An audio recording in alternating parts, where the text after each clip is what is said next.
So our first storyteller this evening for the 9/11 20 years open mic, live from Massachusetts, Shweta Bhatt.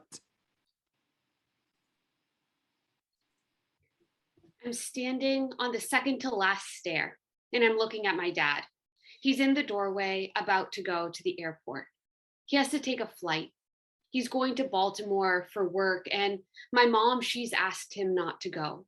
I've asked him not to go, but he has to go because it's for work. I'm not afraid of planes. I'm not afraid of flying. My grandparents, they live in London. So since I was 4, I've been taking flights to go and visit them. My uncle, who I love so much, is obsessed with planes. I mean, like his whole house has photos of cockpits and fighter jets, and I've watched Top Gun with him, even though I wasn't supposed to watch Top Gun with him. And I want to be an astronaut, and being in a plane, that's the closest to space I ever feel. It's not planes I'm scared of. But 2 weeks ago, 2 planes flew into the World Trade Centers. I was sitting in my 5th grade class, and Mr. Shaloni, he was walking in and out, flustered and confused, and he told us that something had happened and our parents would tell us what. I came home that day, and that's exactly what they did. They told me that something bad had happened. And I started to watch the news and read the newspapers. I learned what terrorism meant. I started to know what happened. I started to see the faces of the people who did it. I started to hear their names. My whole life, I've watched a lot of Disney, and the bad guy always looks like this caricature of a human being with this weird and wicked mustache and some sort of scepter. But these bad guys, they looked like me. They look like my dad. And so I'm standing on the second to last stair, watching my dad about to leave from the same airport that 2 of those flights left from. And I don't know what they're going to do to him. Are they going to stop him? Are they going to arrest him? Are they going to question him? Because my dad, he has the mustache. He has the brown skin, the long eyelashes, the long nose. And I'm afraid because I look like my dad. And I know I haven't done anything wrong. I know I'm not going to do anything wrong. But I look a lot like the people who did something really, really wrong. Thank you. Thanks, Shweta. And thanks for going first. Thank you for sharing your story. Hang on one sec, Madeleine. Madeleine, by the way, is in the great province of Quebec, which had 2 tennis players at the US Open in the semifinals, I believe, if I'm not mistaken. So Quebec is having a good week. I think so. Again, and by the way, this is for all the storytellers, because people will mostly be on mute. You can let the tellers know how you're feeling via chat, and then we'll hang out afterwards, and some people can talk and maybe have a little different vibe. Madeleine, I believe you are spotlighted. If you're not, I'm going to do that right now. And then you take your time and tell your story, okay?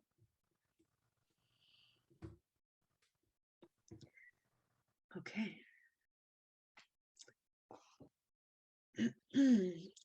So my mom pours hot tea in our cups, places them on the table, and sits beside me in my kitchen. Is there news? I ask. She puts her head in her hands. It's the week following 9/11, the terror attacks in New York. The Ewerts are in shock, she says. It's just too horrible. Meredith and Peter just got married, just started working in New York, have their whole lives ahead of them. Maybe they'll be fine survivors. I hear my voice say, but I've seen the images on TV. It's unbearable to think about, my mom says. And I know it is. Buried alive, gasping for breath. It's my own recurring nightmare from my coma when I was hit by a car at 18. Everyone has a story of loss, but nothing compares to this. It's the magnitude of it, the violence. 80 countries mourning the loss of one of their own. It hits hard, close to home, just a day's road trip due south. I go through the motions. I try to be normal. My heart just isn't in it. There's a feeling everywhere that something should be done. I should do something. I don't know what. I write a card reaching out to the Ewerts. I write a letter of support to Jennifer, Meredith's sister. I see people bumping into each other on the sidewalk, holding hands, trying to connect. I see two women in the soap aisle at the supermarket, weeping in each other's arms, holding each other up. And then the news comes through the normal channels. The Ewerts will fly down to the site. There's a possible DNA match. I wonder if Jen will go. The day of Meredith's celebration of life ceremony comes. I go to the church where I grew up. It's familiar, run down, crumbling, but the community shows up. The lineup starts at the door, pours out onto the sidewalk, goes all the way around the block. I sneak in the side door where there's a little ramp for my wheelchair. I can't get in. There's too many people. I listen to the service in the coat room, over the intercom on the ceiling above my head. The air is heavy with sweat and sadness. Then later, in another room, my mom and her friends have worked their magic. Food for the masses. Little sandwiches with the crust cut off. Brownies, lemon squares, the comforting smell of coffee, all prepared with love. And then there they are, Mr. Ewart standing in front of me, and Mrs. Ewart sitting beside me, close, her hand on my arm. I fumble for the right words and say, I'm so sorry for your loss. This is so tragic. And then, upset, I say, I read everything. I want to understand, but nothing makes sense. Mr. Ewart nods his head, understands, then confides softly. It's the opposite for us. We had to turn everything off. We can't read the papers. It just hurts too much. Mrs. Ewart squeezes my arm and says, it doesn't really matter why. It happened anyway. She's resigned, sad, and I put my hand on hers. Years later, I'm in a similar room with many of the same people. The women of the church have worked their magic, prepared food lovingly. It's my father's funeral. The day floats by in a blur. People stand to leave, and then there they are, the Ewarts standing in front of me. Mr. Ewart searches for the right words, says, he was a good man. He will be missed. And then something astonishing happens. Since my accident landed me in a wheelchair, people have a hard time touching me. I'm not talking about my husband or my kids or my good friends. They crawl all over me. It's others, other people. I might get an embarrassed peck on the cheek or a pat on the shoulder, like bad luck might be contagious. But not this time. Mrs. Ewart gets down at my level. She takes me in her arms. She pushes my head to her chest. I can feel the strength of her grip on my shoulder. I smell soap. I feel the warmth of her body on my face. I hear her heart beating in my ear. She holds on tight, and then when she releases me, I fill my paralyzed lungs with as much air as I can, and I exhale slowly, and I feel better. And that's how it happened. Parents, Bob and Kathy Ewart, from a little town called Audubon Park in Quebec, lost their daughter Meredith and their son-in-law Peter in the terror attacks of 9/11. How a community grieved the loss of one of their own. And then later, how a woman, a mother, a survivor of devastating loss, gave me the most compassionate hug of my life. Thank you.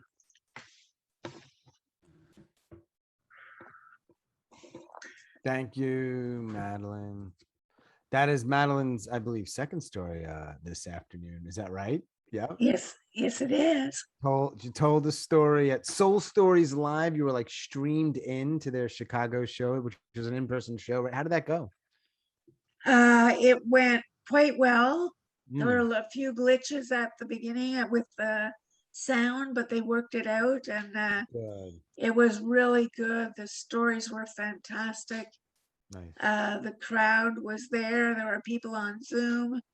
That's so And interesting. So they were streaming in and out, yes, both directions. Okay. Wow. yes. It's high tech. Oh, well, yeah. And then at the intermission, they turned the computer to the crowd so I could see everybody there and Very cool. just sort of give my little wave, and it was nice. I'm glad it went well. Thank you. And thank you for telling the story tonight. I appreciate it. You did it. Now you can Thank you. sit back and watch the rest of the stories and breathe easy, okay? Okay, thanks a lot. You got it. All right, let us introduce our next storyteller. She is in the great state of Wisconsin. We're not going to talk about the Packers score right now. She doesn't want to probably hear that for understanding. I don't know. She doesn't care. Please welcome Erin Johnston. Take your time, Erin, and we're looking forward to hearing your story. 1 week and 20 years ago, I was in a wilderness survival class in the Pine Barrens of New Jersey, led by a man named Tom Brown Jr. And the thing I remember the most that week was building shelter out of lots of leaves and sticks. But the thing I really remember was Tom telling us that each leaf that we picked up could be something we took away from an ant, a shelter of another animal. So we had to pray and we had to ask permission. And so we did the best that we could, coming from a different culture and learning these new tools. That night, when I slept in that shelter, it was as if the roots came up out of the ground from the tree next to me and reached around and rocked me back and forth. And I thought that I could hear a lullaby up above as the wind whistled through the oak leaves and the pine trees nearby. And the next day, as I walked around, I felt that I had been experiencing what he had been talking about, walking with the woods instead of walking in the woods. one day and 20 years ago, we all know what happened. And on that day, we were supposed to go out tracking in this beautiful place with lots of sand and animals and this water that I've never seen anywhere but in the Pine Barrens, and trees and just sun and a couple of fluffy clouds. And I have bad knees. So the 2-mile walk over lumpy sand, I was allowed to go in a vehicle with the other students who also had some physical issues.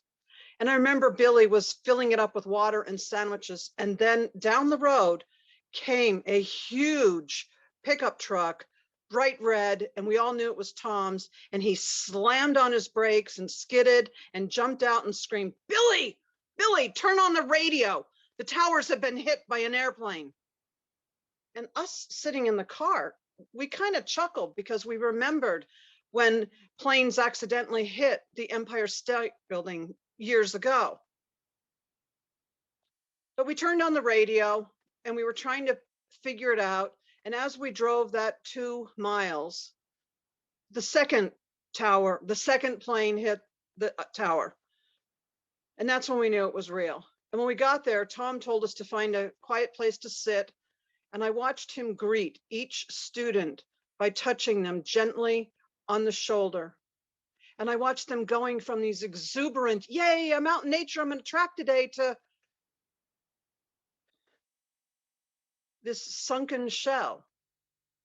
And when everybody arrived, we all sat around on the sand and he told us as much as he knew. And then he said, "We're here today learning the skills of the earth.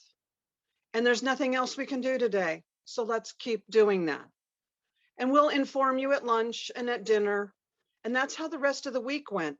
We went from nature skills to listening to the radio on the break, to getting news updates from the staff. Because as you know, there were no planes, so nobody could really leave. Now on the second day, I forgot to mention, Tom didn't come in. And we didn't know why. And we were told later that Tom's brother-in-law had been one of the pilots on the second plane. And that made it even more real for the class.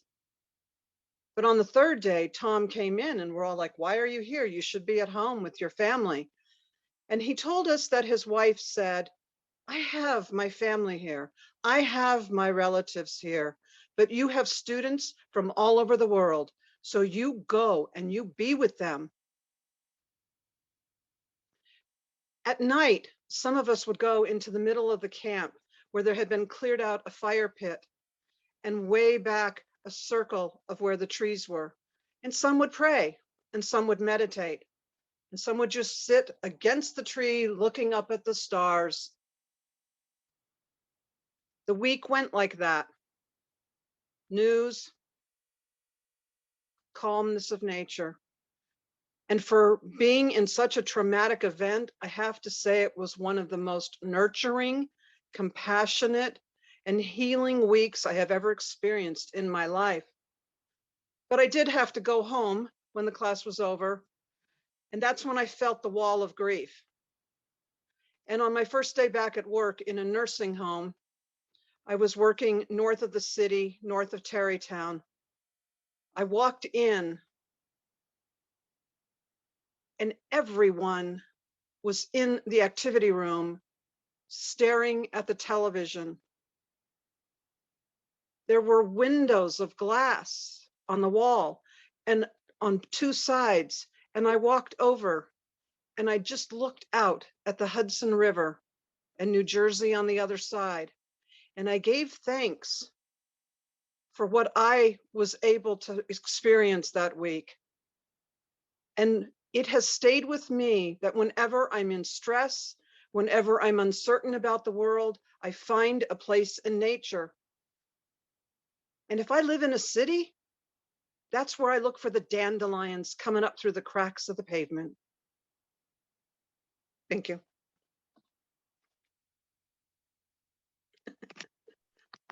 Thank you, Erin.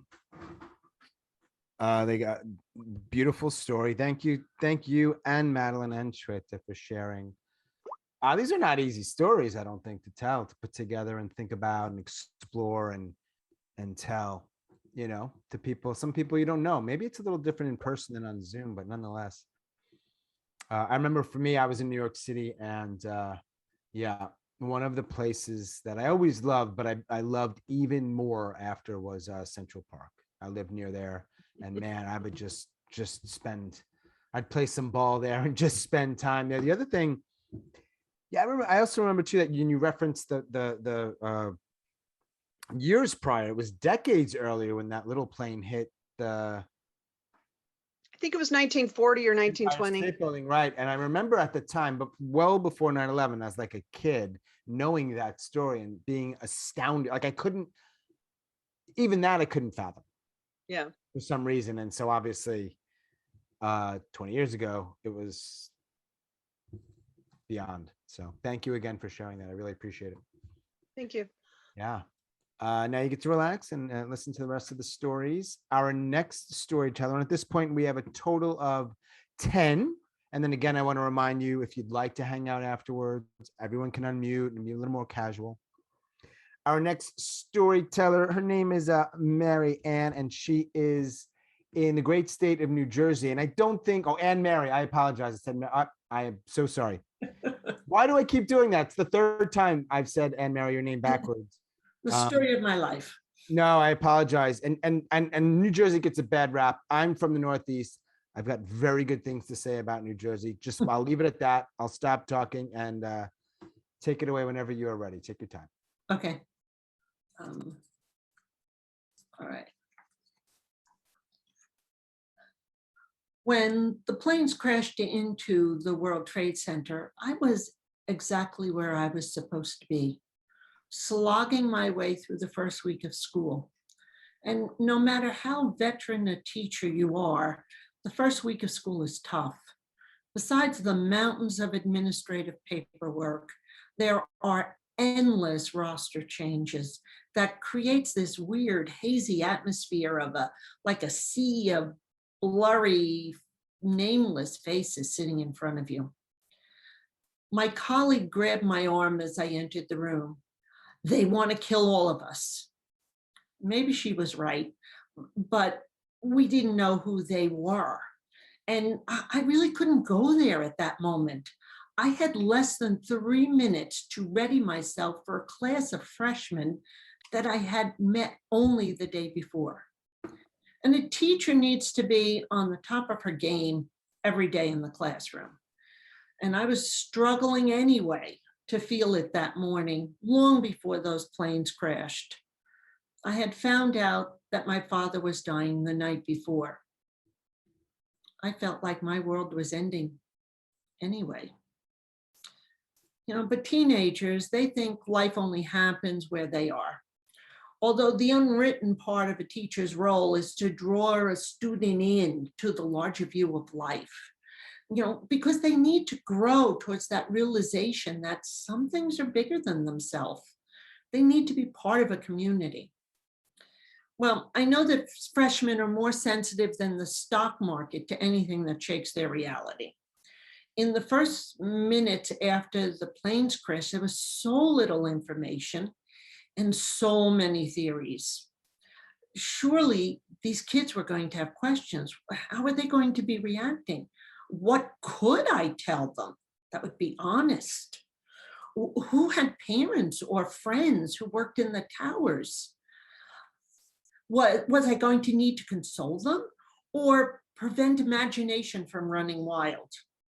Well, I found I needed to be everything to all of them. And nothing improved as the day droned on, except some classrooms, but not mine, had TVs, and the students were watching the same tragic loop of images.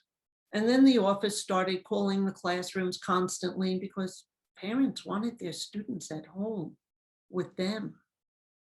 Both of my college-age daughters were home, classes canceled, and my husband was driving back from South Jersey. Everyone was safe. All of us were where we expected to be that day. In the next couple of weeks, this tragic panorama spread into every crevice of our lives. My heart never knew where I wanted to be. Should I be home, holding my daughters and husband close? Should I be that calm, strong image for my students? Or sometimes I just want to say, fuck it, and go be with my dad. You know, this was the daddy who taught me how to swim, who taught me how to check a math problem by using a different color pencil, because then I'd see the problem differently. But my dad would never, ever say fuck. Well, as I watched Ground Zero smolder each day, my father grew weaker and weaker. But my freshmen, you know, I pushed to stay at the top of my game, and I learned their quirkiness. I learned the scholars and the athletes and the artists. I learned their trigger points. They were growing up in a different world post 9/11. Well, my dad passed just before Christmas, as the Rockefeller Center Christmas tree was decked out in red, white, and blue, you know, as both the nation and I tried to muster some holiday spirit. Well, 20 years later, the day replays so clearly in my head, as does getting the news about my dad. There's no escaping the panorama that 9/11 created. It'll be part of all of us who experience that day forever. They say that adversity makes one stronger. I'm not so sure about that, but I know I'm different and hopefully kinder. It embodies so much sadness, even 20 years later. And yet the personal part has moved forward. Those freshmen are in their 30s. And today's freshmen, oh, they were born long after 9/11. My daughters have husbands and children. And I often quote my dad with my grandchildren. And you know, there's some joy in that. Thank you.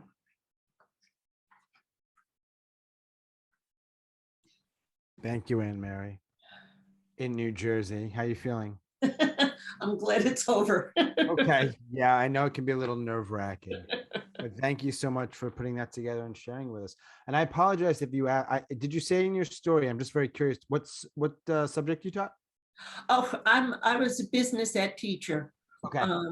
So, you know, I taught Microsoft Word, and, you know, I was at a computer all day.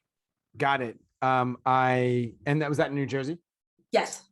I taught, I'm not going to compare myself to the tellers and continue to do it, but I'm just so, when there's overlap with someone else's life, I'm so compelled to share.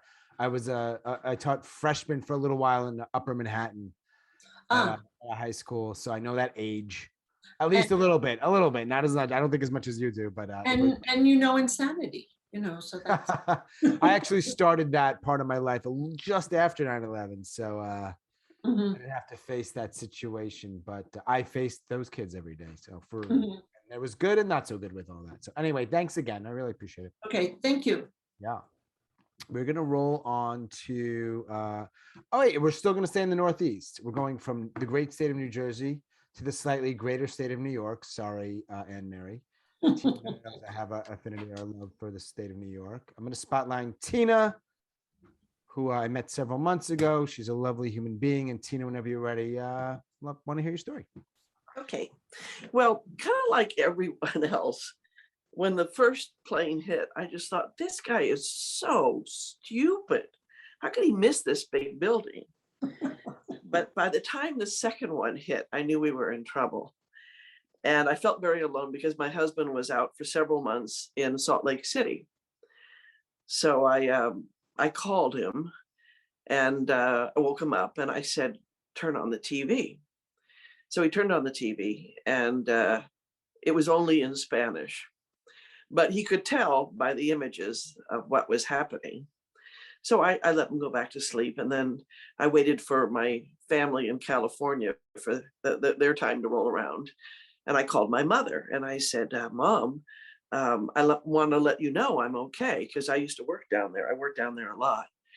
And she said, oh, yeah, okay. And she said, but did you see that special on Liz Taylor and Michael Jackson last night?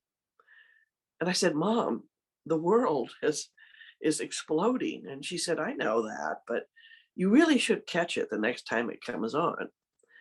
So then I called my older brother, Ross, and I said, Ross, I just want to let you know I'm okay. And he says, oh, yeah, fine. But listen, it's our anniversary today. So we've got people coming over. So I can't talk right now. So then I started calling my friends that worked in that area, because I worked in that area a lot. And the first one was Jude and Richard. And they worked in different companies. And I got a hold of Richard, and he said he had called Jude and said, wait there, and I'll come and pick you up. So he comes into her office, and he said she looked like a statue, just covered in gray dust and just staring at her computer screen. And they went home. They went across the bridge to Brooklyn, and they picked up their daughter, Anna Claire at her school, and she had seen the whole thing from the other side. And Anna Claire was very concerned. She was concerned that they wouldn't be able to have pizza that night. So then I called my friend John and Caitlin, and they worked in Deutsche Bank, and we had all worked there for a lot of years. And they had were evacuating down the stairs, and Caitlin had to go to the bathroom. So she pushed aside one of the doors, and she couldn't get in, and she saw through the crack that there was an airplane wing that had come through the door. Now, because I was by myself, I spent the last several months after that in sleeping in the tub, and I had blankets and towels, flashlight with batteries, one of those crank up emergency radios, and a whistle just in case I was buried in rubble. And then I had lined up 10 plastic jugs of water. And when we sold the co-op in 2019, 18 years later, I finally emptied out those 10 jugs of water. But this is not a story about me. It's not a story about Jude and Richard or John and Caitlin. It's a story about our next door neighbors, Tanya and Sergio. They lived in the co-op next to us, and we had been friends for about 6 years. And Sergio had finally proposed to Tanya that summer, and Tanya was ready, getting there, ready for their wedding. And she owned a shop called, a gift shop. It was called Inner Peace that Sergio had bought her. And everything in it was purple and gold. And she sold, greeting cards and gifts and candles and everything beautiful, because just like her and Sergio, who were impossibly gorgeous.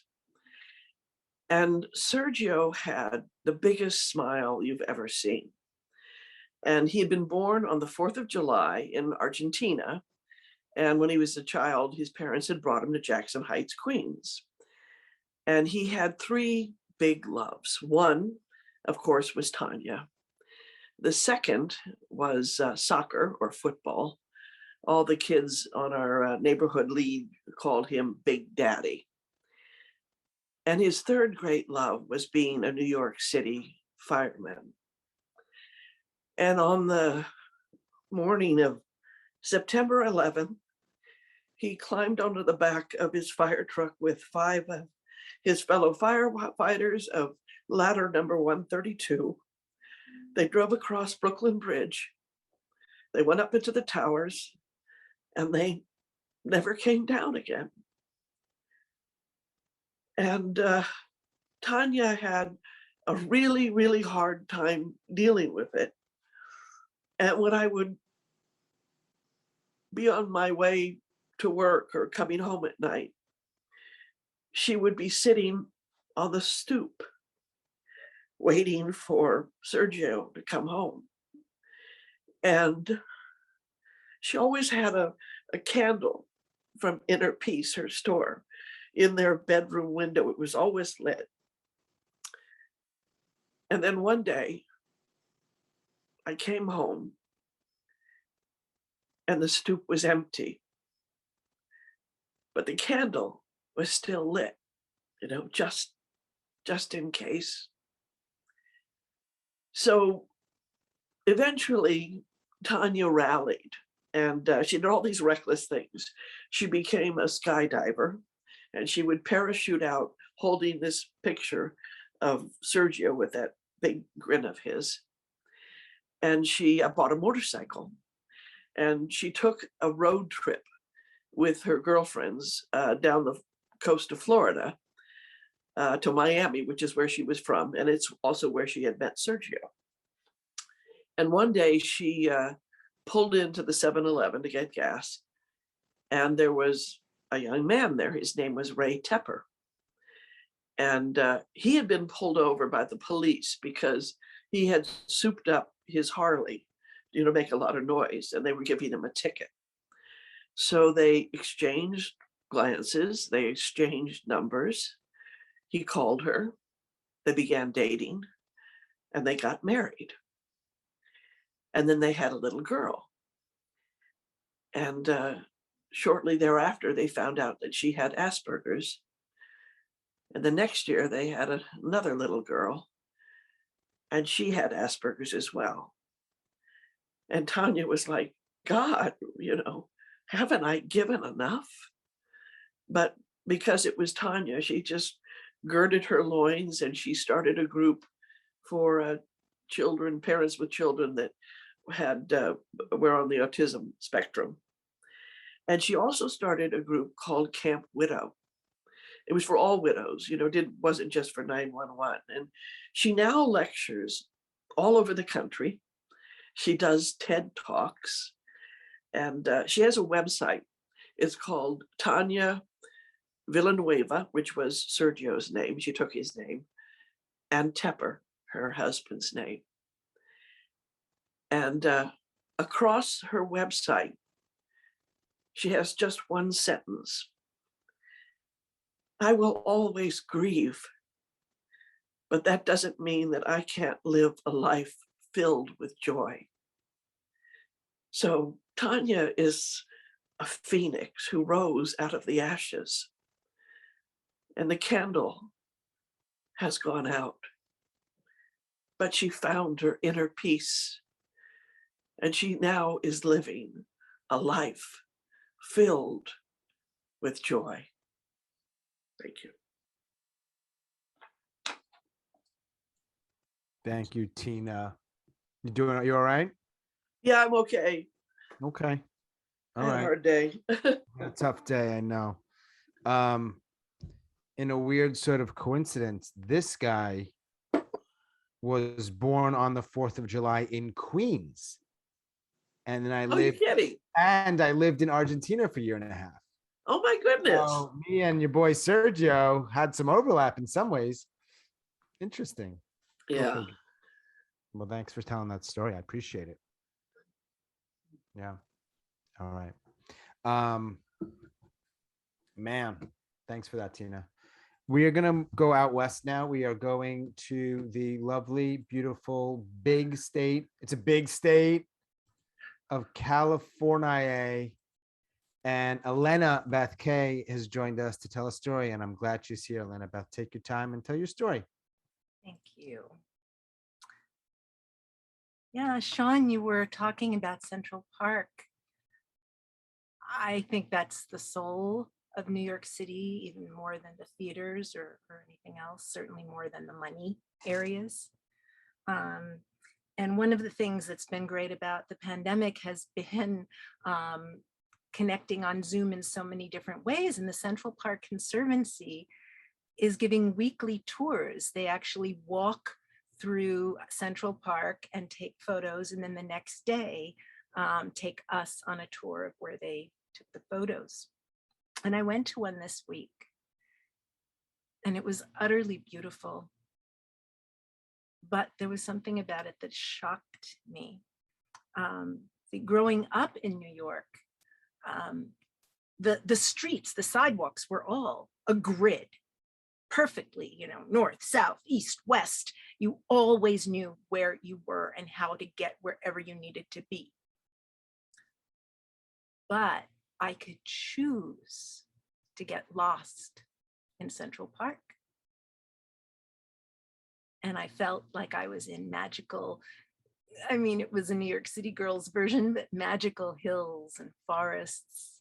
And when it was time to go home, I could just look above the treetops and see familiar shapes of buildings and orient myself and be able to go home. In this tour, I saw those same buildings, but behind them, there were so many, not even skyscrapers, sky puncturers. And it was a shock. It reminded me of when the Twin Towers went up.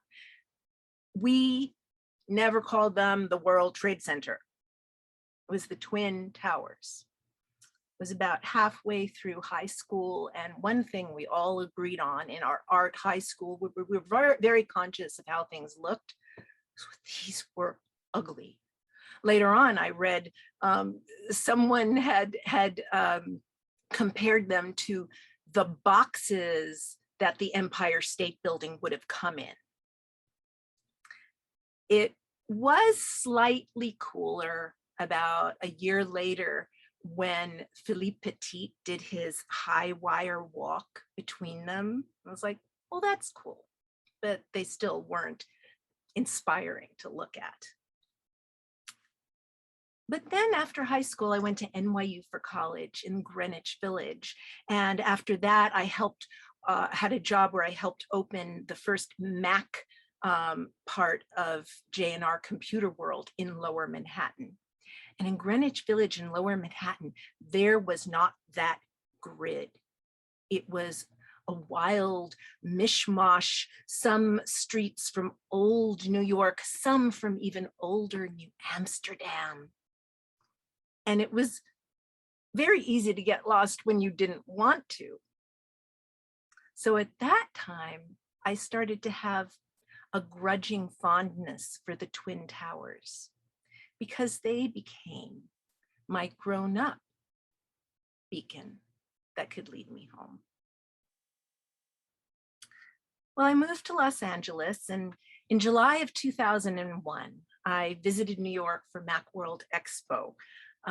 Thousands of people would come and congregate all to celebrate and learn about the Macintosh computer.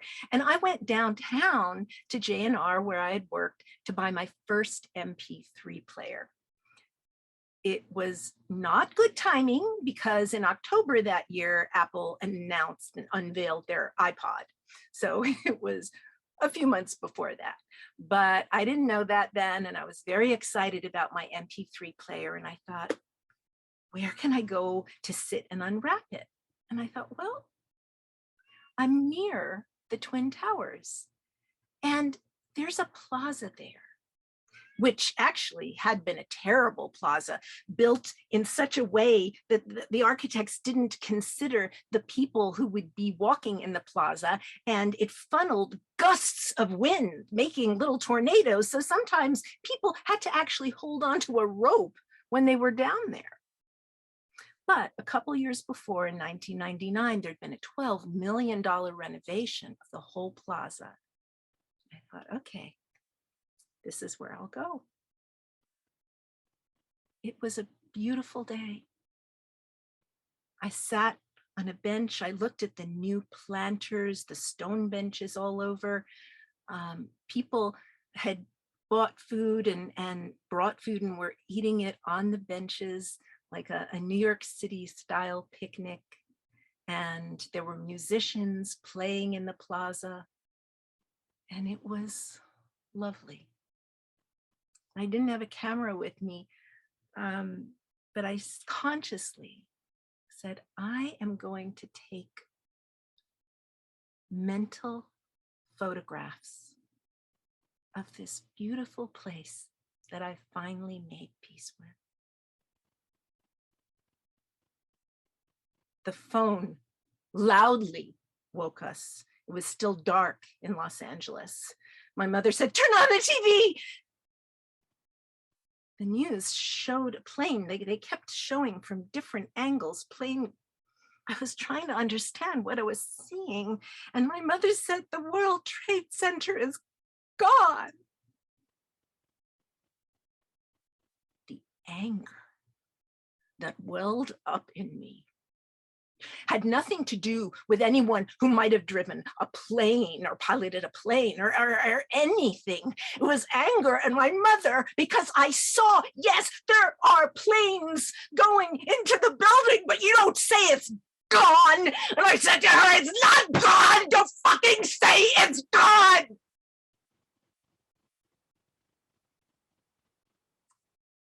And then the replay went further. And I saw the impossible. And now I'd hurt her.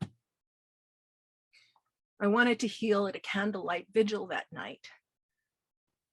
But in my neighborhood in California, where there was supposed to be one, all I heard was not people talking about healing. It was people going, USA, USA, with hate.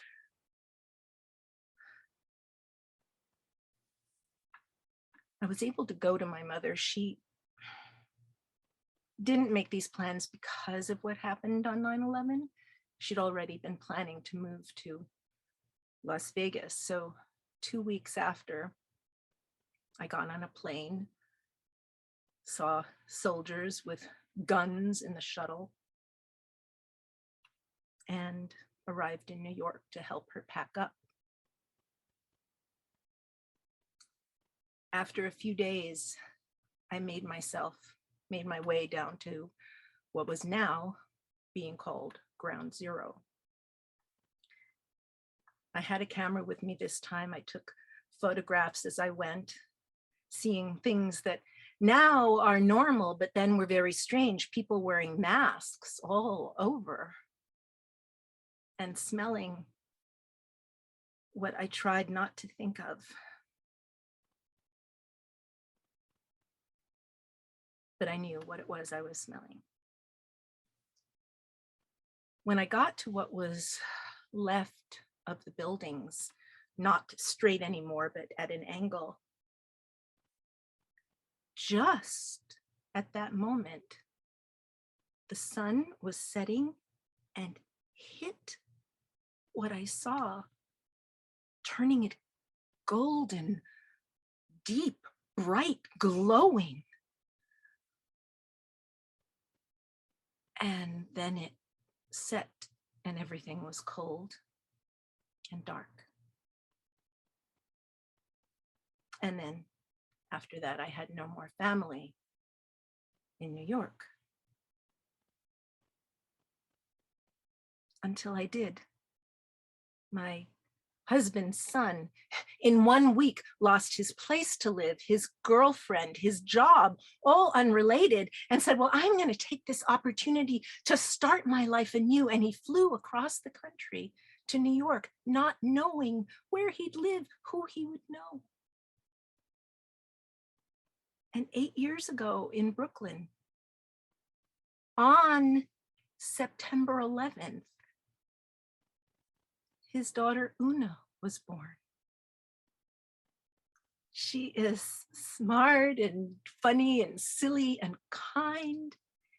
She's a new beginning. She'll have very different beacons home than I had. I'm so grateful that 9/11 is not just a death day, but a birthday.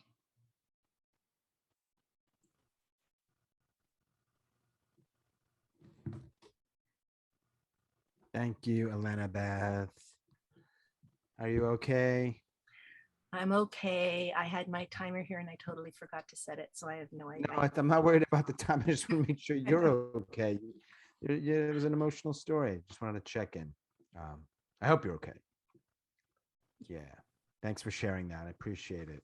I'm sure it resonated with people. Yep. Central Park. I know that was just part of your story, but for me, man, oof, always loved it. But it was, and you're right, it is a really tricky thing to explain to people how it really does become this sort of place that is just so incredibly special. So I was actually really scared after 9/11 that they were going to get smart. And, I thought then I wasn't thinking about, commerce and, all of that, and that it had originally been built. The architect called it something like monuments. A living symbol of man's dedication to world peace. That's actually what the architect originally called the Twin Towers. wow. Yeah. So I didn't know all that. I just was like, if they wanted to get the soul of New York, not of America, though, they would go after Central Park. So I didn't say anything about that in the year after because I was so afraid it would give an idea. I see. Yeah. Fair. Got it. All right. Thanks again, Elena-Beth. Hope you can stick around for a little bit. Cool. All right. We are going to go to, I believe, Chicago, but I'm not entirely sure because she moves around a lot. Friend, let me spotlight you, Francesca. Take your time. We want to hear your story, and thanks for being here. We're living in Madrid, Spain. We wanted to immerse our 3 children in a foreign culture to learn Spanish. So my husband, Pep, took a year-long appointment overseeing an abroad program for the University of Madrid.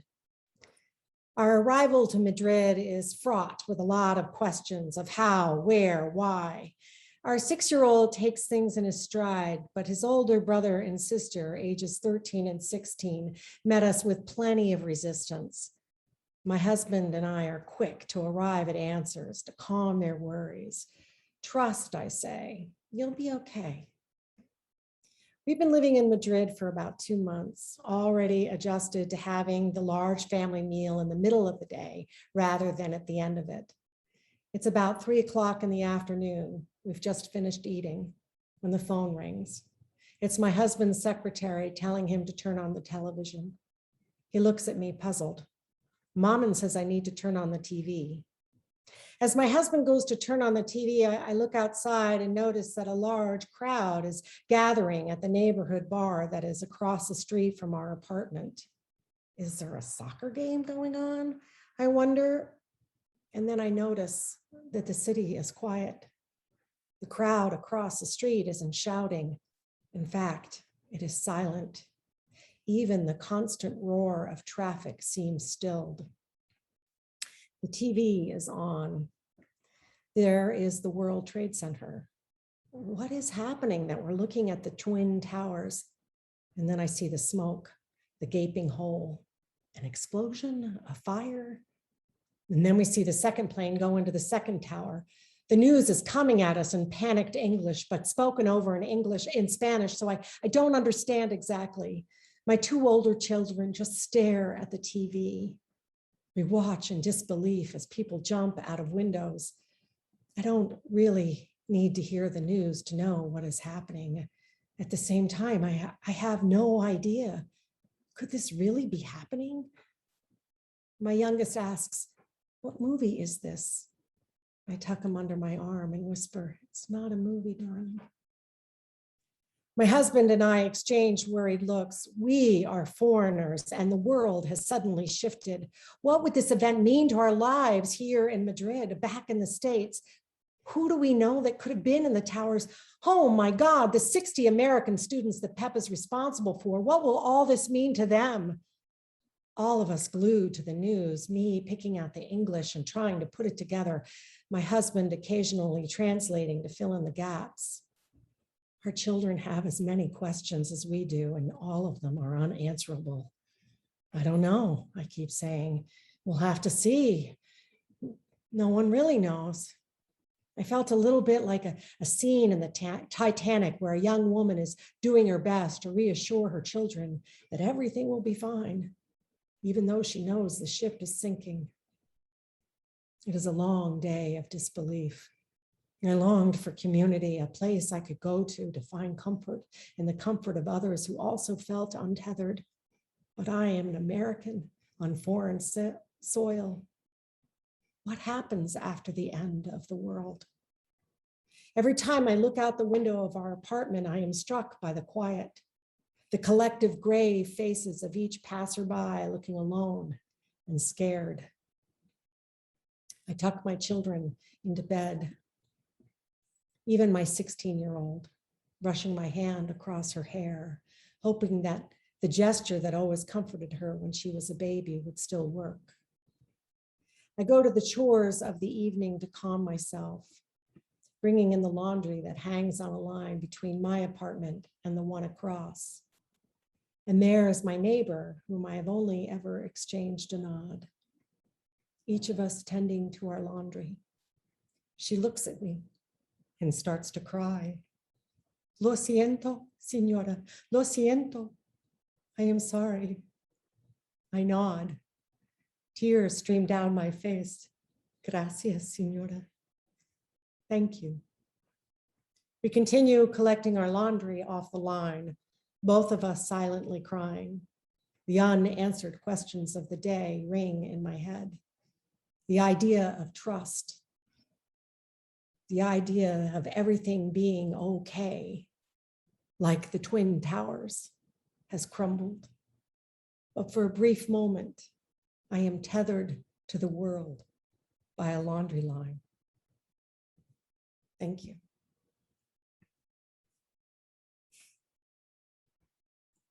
Thank you, Francesca. I hope I'm pronouncing your name correctly.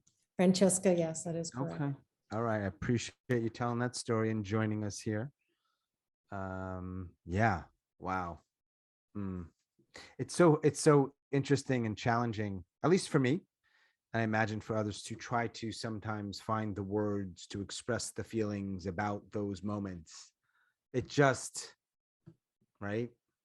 Like, wow. So I appreciate you doing that in a way that at least I resonated with me. Presumably others. Yeah. Thank you. All right. Let us move up to the, this might be our only storyteller today who is, oh no, we have two storytellers today who reside, I believe, now in New York City. I could be wrong there. Her name is Ronna Levy. She's a great human being. And I'm going to stop talking so we can hear her. I know, Tracey. Yes. Yes. Ronna, take it away. Okay. 3 years ago, September 11th, I see on Facebook that a former high school classmate has placed a video tribute to Paige Farley, who was another high school classmate of ours. Paige was a passenger on the American Airlines Flight 11 out of Boston. I mean, there've been tributes to Paige, but this video? Now, I never hung out with Paige. I never saw Paige at parties, at the football games, at Dairy Queen, at any school activities. I mean, the only thing that Paige did was she went on the school ski trips to Austria. I mean, we hung out in very different circles. And then after high school, years later, I heard that Paige was addicted to drugs and alcohol and she was in a rehab center. And I'm like, yeah, okay, another townie bites the dust. But I watched this video. I see pictures of a beautiful, classy lady who was on her way to Los Angeles to discuss her upcoming radio series called Spiritually Speaking. And I learned that Paige was the chairman of the board of the Boston Salvation Army, and her mission was to help others improve their lives. And some of Paige's, her daily gratitude lists, they now hang in the 9/11 Memorial Museum. And on the video, her husband says that on her gratitude list that morning, she wrote she was grateful for safe planes. So I watched this video, and the 1970s band Bread is singing, "I would give anything I own just to have you back again." I wish I would have said hi to Paige when we passed each other in the hallway.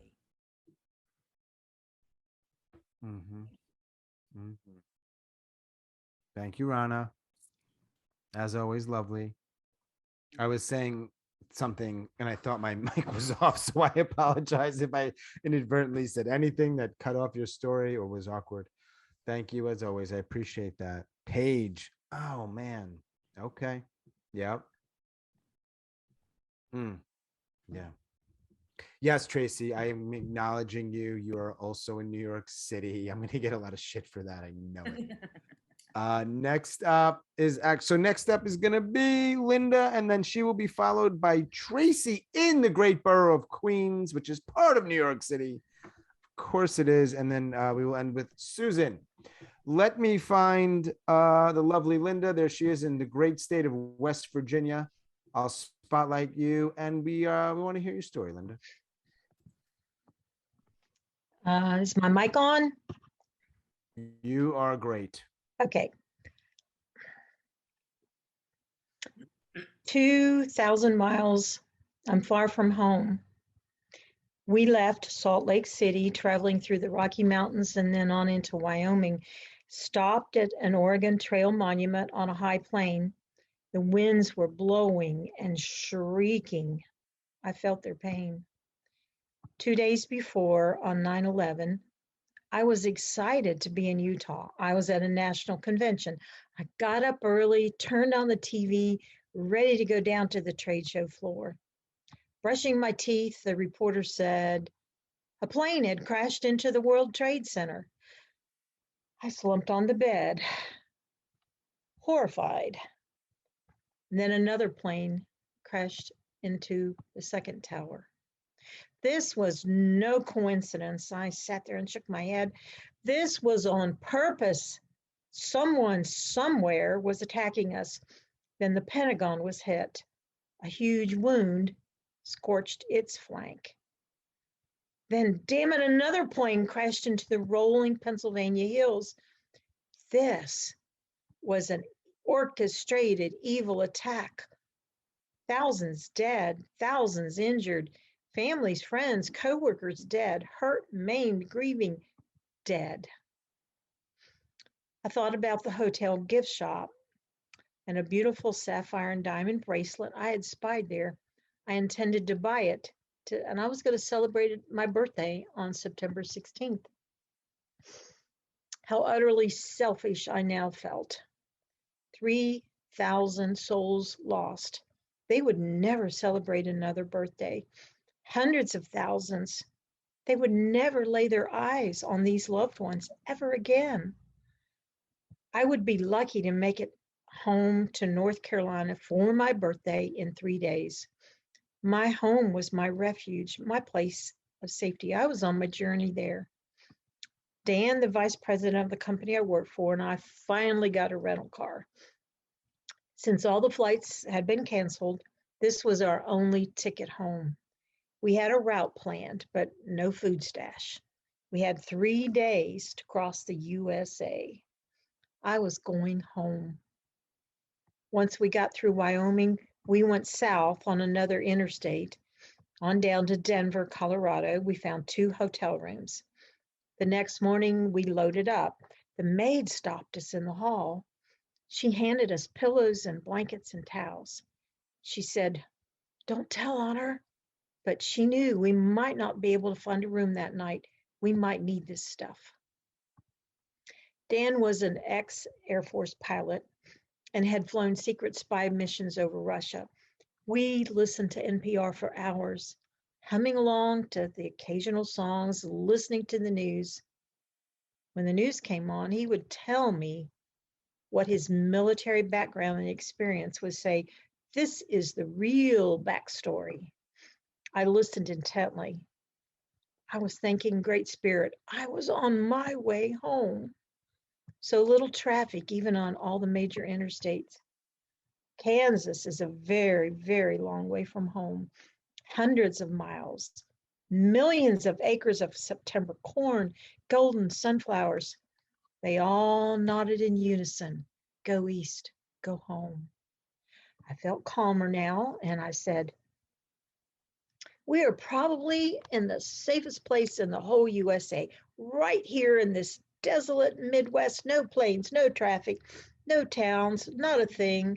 Nothing. Just cows and sunflowers. No reason for terrorists to attack these peaceful plains. Dan cleared his throat and softly said, Linda, this is probably the most dangerous part of our trip home. We are surrounded by nuclear missile silos. This is ground zero if our country is really under attack. I heaved. Hot tears dripped across my cheeks. I just wanted to go home. I wanted to go home. I wanted to be safe. That damn bracelet and I were not a match. I wanted calm, serenity, peace. The outpouring of love and concern continued. We stopped in St. Louis. That night, a desk clerk opened up all the vending machines and told us, take whatever you want, take whatever you need. You might not find food for a while. They knew we were on our way home. The hotel staff, they actually stood in the lobby and the entrance ramp. Every time a guest departed, they cheered every guest, praying for our safety. Dan rented a second car, and we were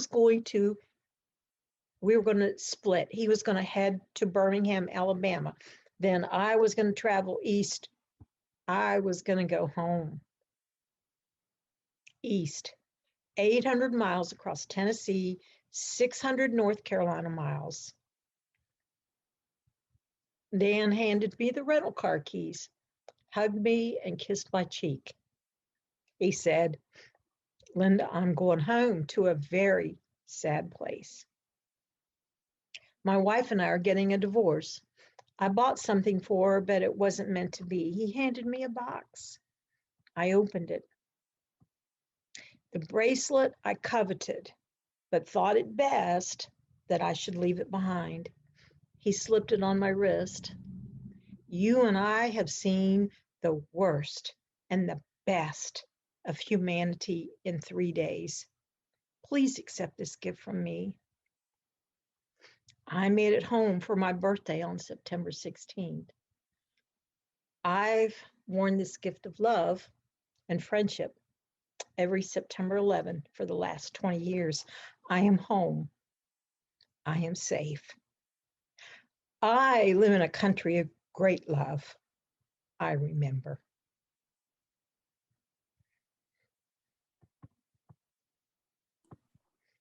Thank you, Linda. Let me see that bracelet again. There you go. All right. She wears it with pride. Yeah, every September 11. That's nice. That's really nice. Thanks so much. I appreciate you joining, telling everybody, all the tellers, just putting something together and being so honest. It's nice to hear. So yeah, it's amazing. I know this is almost cliche sounding perhaps, but like 20 years.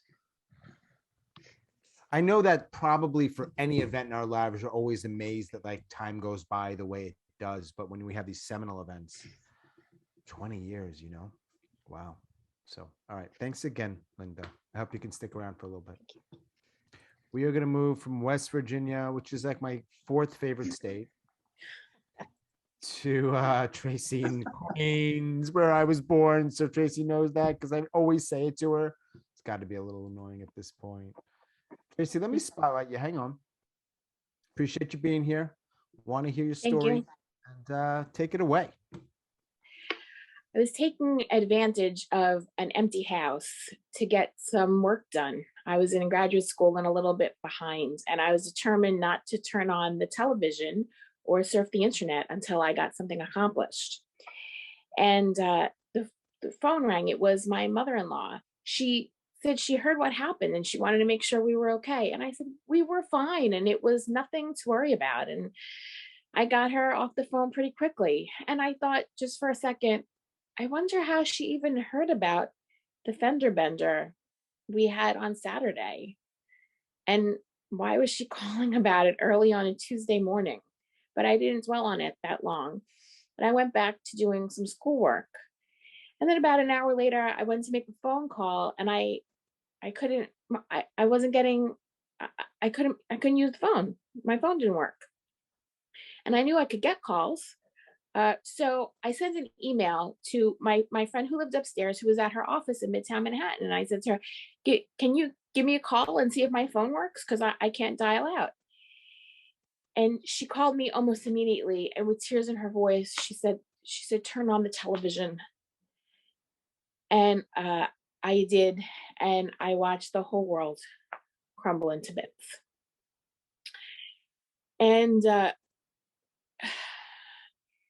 over the next days and weeks, in my little neighborhood in Queens, in Maspeth, Queens, that few of you have heard of, and even fewer of you have ever been to, we're about 5 miles away from ground zero, far enough to be safe, but close enough that we could smell it.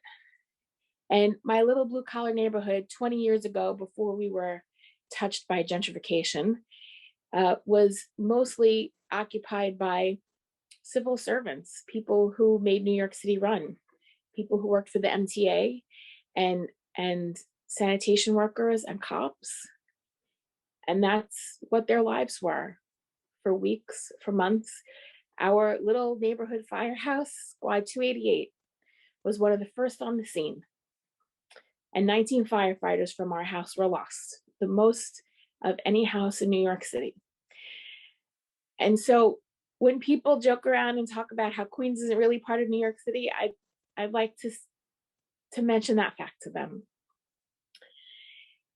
And over the next few weeks and months, fear and anger and worry and sadness hung in the air like the soot that blew over from the still smoldering site that we could see from our park in the neighborhood, from high points in the park, where we used to be able to see the top of the towers poking out against the horizon.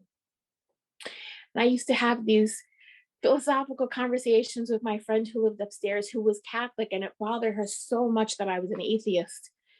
And I would point to everything that we saw on television. I would say, how can you look at the death and the destruction and the horror and still say that there's a God?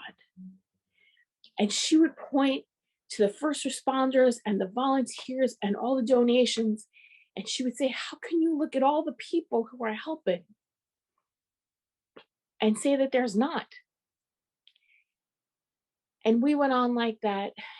And like a lot of other people, we didn't know what to think, and we didn't know if it was going to happen again. And we were scared and we were sad. And nobody didn't know somebody or know of somebody who went in and didn't come out. There was a neighbor, there was a friend, there was a cousin, there was a neighbor's son, there was someone you went to high school with.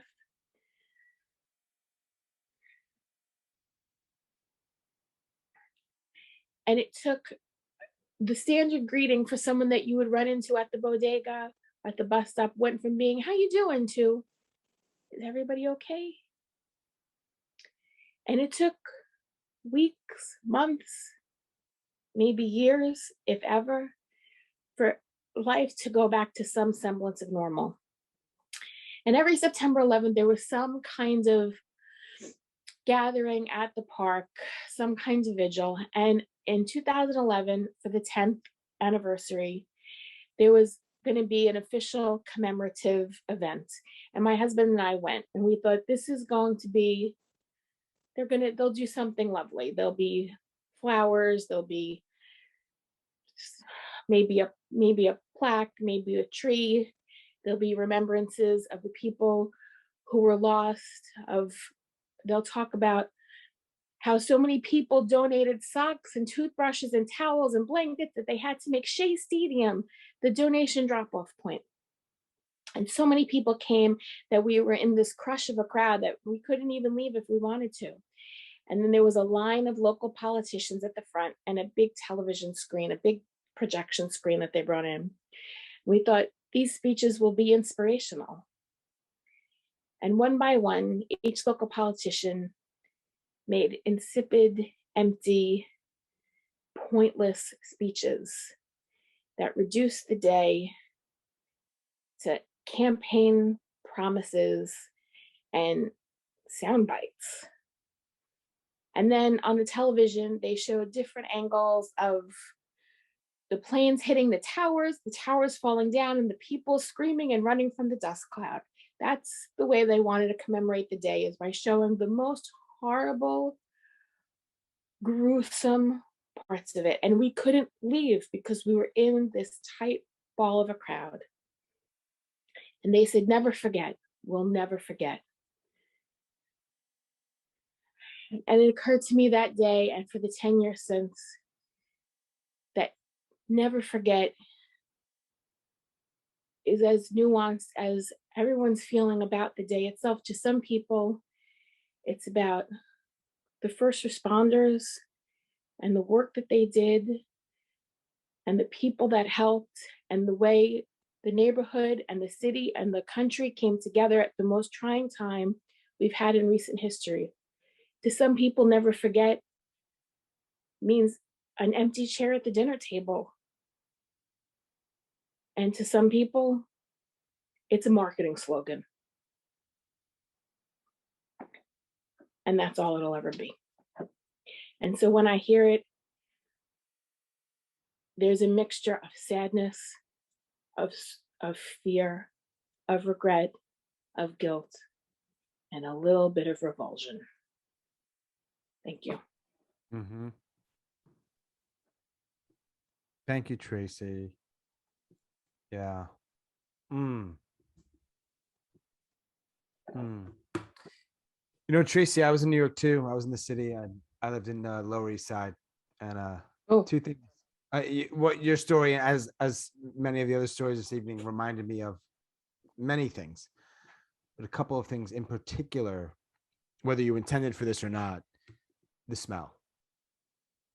I remember that very vividly, and it was a very unique kind of thing that it was, yeah.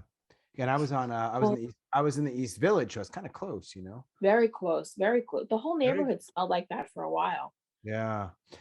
The other thing is, I think you nailed it. There was such a sense of whatever I can do to help. And I know that happens, you know, in a very weird way. I don't know how to frame this. I always say there's something about tragedies that I, of course, hate, but it's the only time I ever see people being so god fucking nice with each other. Of course, I don't want us to need a tragedy for that, obviously, but there was such a beautiful, like, whatever you need, man, you okay, right? And so it's a bizarre, like bizarre juxtaposition of feelings and emotions for the, I can't, yeah.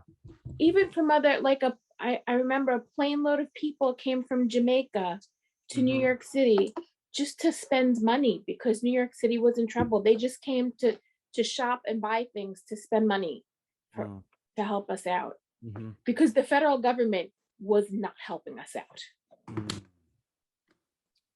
Shit, man. Yeah, there were a lot of, yeah.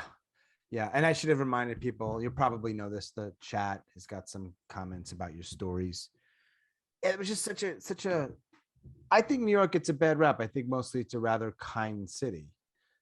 It's just, you know, we're a little rough around the edges, which might be misinterpreted, but mostly I think people are pretty solid. But those following days and weeks, yeah. All right, thanks, Tracey.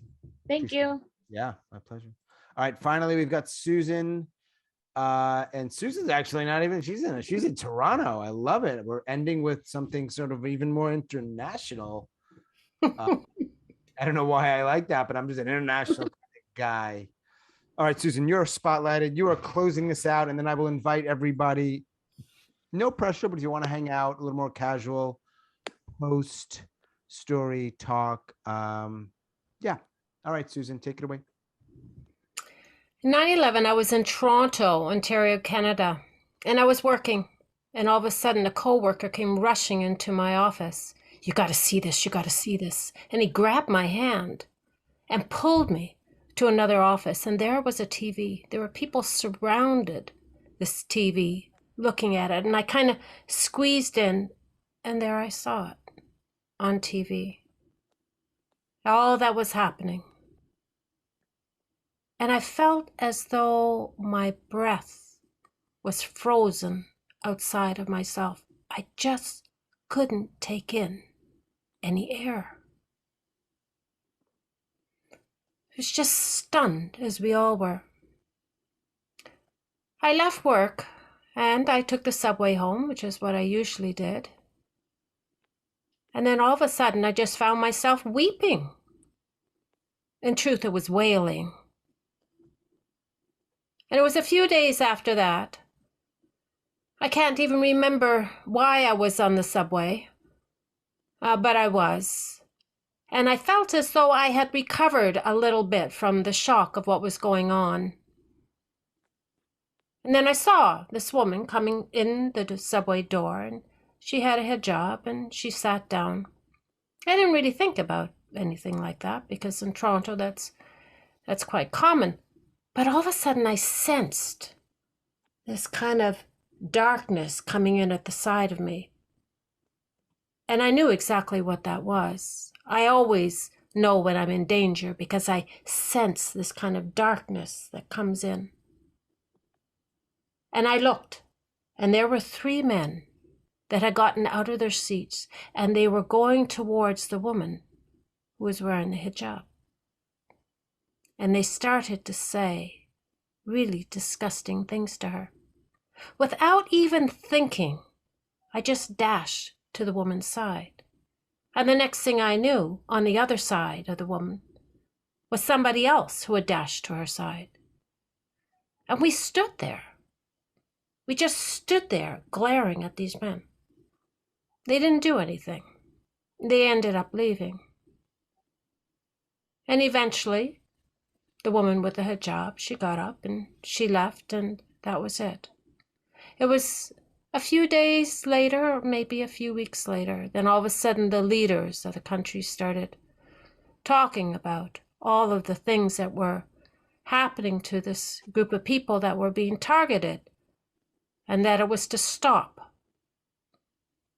It was to stop. And then finally, after that was done, my body kind of sighed. And I felt, and somehow I knew, that sanity was going to return. Thank you. Thank you, Susan. Yeah, it's a good point. Good thought. I hadn't thought about that. A couple of the tellers brought that up. It's interesting who Shweta started and you ended, and there's a sort of full circle of that. Yeah, because I just responded to Tracey's story about the kindness, but there was a whole lot of other stuff going on in response. We all responded how we responded. Yeah. Thank you for telling that story. You are our final storyteller. 11 storytellers. Thank you very much. And our audience, appreciate it. Appreciate your financial contribution and for being here. And that is going to be a wrap. 9/11, 20 years. As long as I'm around, I'll keep doing this at least annually to commemorate and honor and remember. And that's it. So thanks for being here. I'm going to ask everybody if you want to head out. Obviously, you could have done that at any time, but I'm going to say, all right, we're done. And then I'm just going to hang out and chat and just have a drink and talk to y'all a little bit. Cool. Thanks again. Have a good night.